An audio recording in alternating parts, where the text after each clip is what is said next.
Price lord. ಕರ್ತನಾಮಕ್ಕೆ ಸ್ತೋತ್ರವಾಗಲಿ. ದೇವರು ನಿಮ್ಮನ್ನು ಪ್ರತಿದಿನ ಒಂದು ಹೊಸ ವಾಗ್ದಾನದೊಟ್ಟಿಗೆ, ಹೊಸ ವಾಕ್ಯದೊಟ್ಟಿಗೆ ನಿಮ್ಮೊಟ್ಟಿಗೆ ದೇವರು ಮಾತನಾಡ್ತಾರೆ ಎಂಬುದಾಗಿ ನಾನು ಖಚಿತವಾಗಿ ನಂಬಿದ್ದೇನೆ.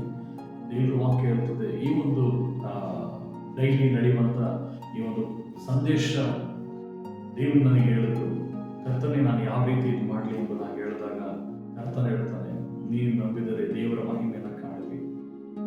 ಇವತ್ತು ನಾವು ನಂಬುವಾಗ ದೇವರ ಶಕ್ತಿ ಉಂಟಾಗ್ತದೆ. ಈ ಒಂದು ಸಂದೇಶದ ಒಂದು ಟಾಪಿಕ್, ನಾವು ಈ ಒಂದು ಸೇವೆಯನ್ನು ಸ್ಟಾರ್ಟ್ ಮಾಡಿರುವಂಥದ್ದು ಡೈಲಿ ವಾಕ್ಯದವನ್ನು, ಇದು ನೀನು ನಂಬಿದರೆ ದೇವರ ಮಹಿಮೆ ಕಾಣುತ್ತೆ. ಏನೋ ತಾನು ಎಂಬುದಾಗಿ ನಿನ್ನ ವಾಕ್ಯವನ್ನು ಕೇಳುವಾಗ ನಿನ್ನ ಜೀವಿತದಲ್ಲಿ ಯಾವುದೇ ಬದಲಾವಣೆಗಳನ್ನು ನೀನು ಕಾಣೋದಕ್ಕೆ ಆಗೋದಿಲ್ಲ. ನೀನು ಇದನ್ನು ದೇವರ ಮಹಿಮೆಯನ್ನು ನೀನು ಕಾಣುತ್ತೀಯ. ಅಲ್ಲೆಲ್ಲೂ ಓಕೆ, ಇವತ್ತು ಈ ದಿನ ದೇವರು ನಿಮಗೆ ಕೊಟ್ಟಂತ ಒಂದು ಉತ್ತಮವಾದ ಸಂದೇಶ ಮಾರ್ಕ 2ನೇ ಅಧ್ಯಾಯದಲ್ಲಿ 27ನೇ ವಚನ. ಸಬ್ಬತ್ ದಿನವು ಮನುಷ್ಯರಿಗೋಸ್ಕರ ಉಂಟಾಯಿತೆ ಹೊರತು ಮನುಷ್ಯರು ಸಬ್ಬತ್ ದಿನಕ್ಕೋಸ್ಕರ ಉಂಟಾಗಲಿಲ್ಲ. ಪ್ರಿಯ ಸಹೋದರ ಸಹೋದರಿ, ಇದನ್ನ ನೀನು ಅರ್ಥ ಮಾಡ್ಕೋಬೇಕಾಗಿದೆ. ಕರ್ತನು ನಿನ್ನ ನೋಡೇ ಹೇಳ್ತಾ ಇದ್ದಾನೆ, ಸಬ್ಬತ್ ದಿನವು ನಿನಗೋಸ್ಕರ ಉಂಟಾಗಿರೋದೇ ಹೊರತು ಮನುಷ್ಯರಿಗೋಸ್ಕರ ಉಂಟಾಯಿತೆ ಹೊರತು ಸಬ್ಬತ್ ದಿನಕ್ಕೋಸ್ಕರ ಮನುಷ್ಯರನ್ನು ಉಂಟು ಮಾಡಲಿಲ್ಲ. ಅಂದರೆ ದೇವರ ವಾಕ್ಯ, ಮುಂದಿನ ವಾಕ್ಯ ಹೇಳ್ತದೆ, ಈಗಿರಲಾಗಿ ಮನುಷ್ಯ ಕುಮಾರನು ಸಬ್ಬತ್ ದಿನಕ್ಕೂ ಒಡೆಯನಾಗಿದ್ದಾನೆ. ಅಲ್ಲೆಲ್ಲೂಯ್ಯ. ಕರ್ತನು ನಿನ್ನನ್ನು ನೋಡೇ ಹೇಳ್ತಾ ಇದ್ದಾನೆ, ಇವತ್ತು ಸಬ್ಬತ್ ದಿನಕ್ಕೆ ದೇವರು ಒಡೆಯನಾಗಿದ್ದಾನೆ. ಆ ಒಡೆಯನ್ನು ನಿನಗೋಸ್ಕರ ಕಾಯುವಾಗ ನೀನು ಸಬ್ಬತ್ ದಿನವನ್ನು ನೀನು ತಪ್ಪಿಸಿಕೊಳ್ಳುತ್ತೀಯ. ಯಾಕೆಂದ್ರೆ ಎಷ್ಟೋ ಜಾಗಗಳಲ್ಲಿ ಕರ್ತನು ಸಬ್ಬತ್ ದಿನಗಳಲ್ಲಿ ಅದ್ಭುತಗಳನ್ನು ನಡೆಸಿದ್ದಾನೆ. ಈ ಸಬ್ಬತ್ ದಿನವನ್ನ ದೇವರ ದಿನವೆಂದು ನಾವು ಆಚರಣೆ ಮಾಡಬೇಕಂತೆ. ಈ ಸಬ್ಬತ್ ದಿನವನ್ನು ನಾವು ಯಾವತ್ತೂ ಸಹ ಆಲಸ್ಯವಾಗಿ ಇಟ್ಟುಕೊಳ್ಳಬಾರದು. ಯಾಕಂದ್ರೆ ದೇವರ 10 ಆಜ್ಞೆಗಳಲ್ಲಿ ಇದೊಂದು ಆಜ್ಞೆ ಆಗಿದೆ. ಸಬ್ಬತ್ ದಿನವೆಂದು ದೇವರ ದಿನವೆಂದು ಆಚರಣೆ ಮಾಡಬೇಕೆಂಬುದಾಗಿ. ಪ್ರಿಯ ಸಹೋದರ ಸಹೋದರಿ, ಸಬ್ಬತ್ ದಿನವು ಮನುಷ್ಯರಿಗೋಸ್ಕರ ಉಂಟಾಯಿತೆ ಹೊರತು ಮನುಷ್ಯರು ಸಬ್ಬತ್ ದಿನಕ್ಕೋಸ್ಕರ ಉಂಟಾಗಲಿಲ್ಲ.